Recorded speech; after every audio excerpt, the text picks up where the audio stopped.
The forgotten story of Carlos Kaiser, football's greatest conman. For more than 2 decades, Carlos Kaiser was one of the most famous footballers in Brazil, even though he had no intention of ever kicking a ball. You might know the voiceover at the start of the Big Lebowski as tumbleweed meanders through Los Angeles. Sam Elliott introduces us to the film's main character, goes by the name of Jeff Lebowski. At least that was the handle his loving parents gave him, but he never had much use for it himself. See, this Lebowski, he called himself the dude. The stranger rambles on about this and that until he gets somewhere near the point. Sometimes, there's a man, and I'm talking about the dude here, the dude from Los Angeles. Sometimes, there's a man. Well, he's a man for his time and place. He fits right in there, and that's the dude. It's also Kaiser. In Rio de Janeiro, in the 1980s and 1990s, Carlos Henri Raposo was the handle his parents gave him, but he never had much use for that. This Raposo, he called himself Kaiser, and in one ostentatiously bemulleted package, he embodied the roguish charm of one of the world's most soulful cities. Rio de Janeiro is a special state, says Joel Santana, the coach who has won the state championship, the Campeonato Carioca, with all 4 of Rio's main clubs. Cariocas, natives of Rio, are more free, relaxed, fun. The environment is conducive to it. A lot of beach, a lot of samba, a lot of drums. You get into the groove without knowing. A good carioca is somebody who knows how to live life. Kaiser has lived life to the brim. In his palm he was everything from fixer to gigolo to party planner to gangster's pet. Most of all, he was football's finest conman. Renato Gaucho, one of the finest Brazilian players of his generation, calls Kaiser the greatest footballer never to have played football. He had a career spanning more than 2 decades, during which he was associated with Rio's 4 biggest clubs, Flamengo, Fluminense, Botafogo and Vasco da Gama, as well as Bangu, America and a number of overseas teams. Yet throughout his career he went out of his way not to play football. I wanted to be among the other players, Kaiser says. I just didn't want to play. It's everybody else's problem if they want me to be a footballer. Not even Jesus pleased everybody. Why would I? His story is so astonishing that, in 2015, a British company bought exclusive rights for a feature-length documentary. It includes interviews with legends of Brazilian football such as Carlos Alberto, Zico, Jr., Bebeto and Renato Gaucho, not to mention multiple audiences with Kaiser. His memory is somewhere between selective and defective, and there is an undeniable element of fantasy to his story. As you dig deeper, one thing becomes abundantly clear. A lot of this stuff really did happen. Kaiser had more fun than Copacabana Beach. His staple trick was to make friends with influential people. He would befriend powerful figures at each club, telling them about his impressive football CV. If he was in the mood, he would approach journalists, players and the club owner, constructing a web of lies so elaborate that nobody could remember who had vouched for him in the first place. In those days, before the internet, nobody was much the wiser, even if they had the inclination to check, and Rio has never been the most anal of places. They wouldn't have been able to do so. Life, says Kaiser, is marketing, and he told his stories with such infectious conviction that it was easy to be swept along. Bebeto, the World Cup winning striker of 1994, says, his chat was so good that if you let him open his mouth,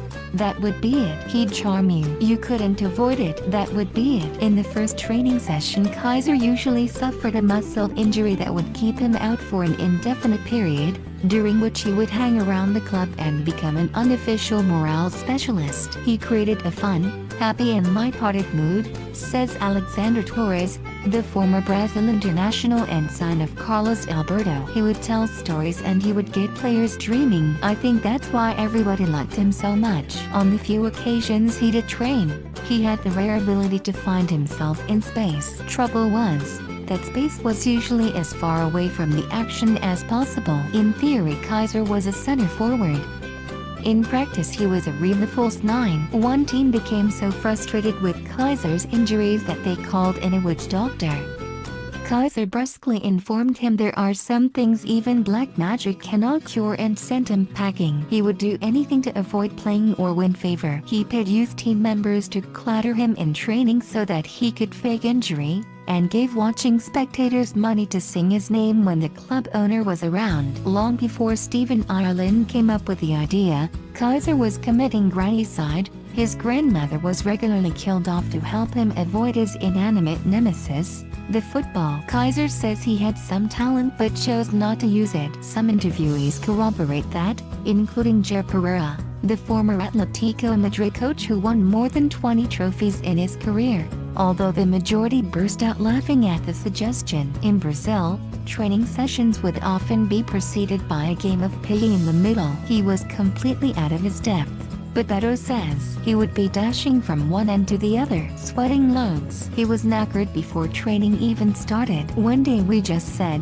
"Get out, Kaiser, otherwise we'll end up killing you." Kaiser's most famous and most dangerous scam occurred at Bangu, a small club in the West Zone and a place that has the distinction of hosting the first football match ever played in Brazil. In 1985, they came within a penalty shootout of winning the Campeonato Carioca, an achievement that would have registered extremely high on the Leicester scale. At the time they were owned by Castor the Andrade, Brazil's premier bicheiro, somebody who operates an illegal gambling game, who was routinely described as the most dangerous man in Brazil and was great friends with the FIFA president João Havelange. Castor was not a man to mildly argue, never mind cross. After one match he chased a referee around the pitch, a gun flapping in his back pocket as he attempted to engage the ref in urgent discourse regarding a minor disparity in their interpretation of the laws of the game. Castor signed Kaiser, prompting a newspaper headline,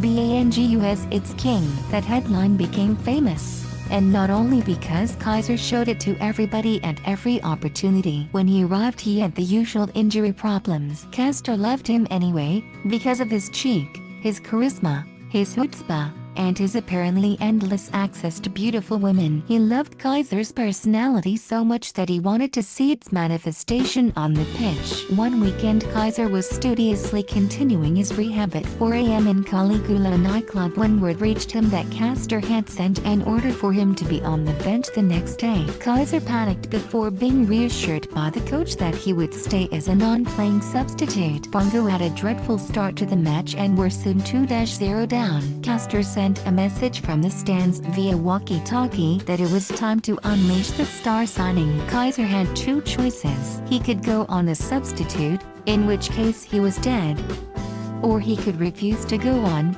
in which case he was dead. So he improvised a third option. While warming up, Kaiser heard an opposing fan call him a long-haired faggot and used it as an excuse to start a brawl with the away supporters. He was sent off before getting on the pitch. Kaiser was summoned to see Castor after the game. "God has taken both my parents away but gave me another father who they accused of being a crook," he sniffed. "So I lost it and went for them. But don't you worry because my contract is out in a week and I'll be off." Castor gave him a pay rise and a contract extension. That day, like every other, Kaiser lived on instinct and in the moment. He didn't live for tomorrow.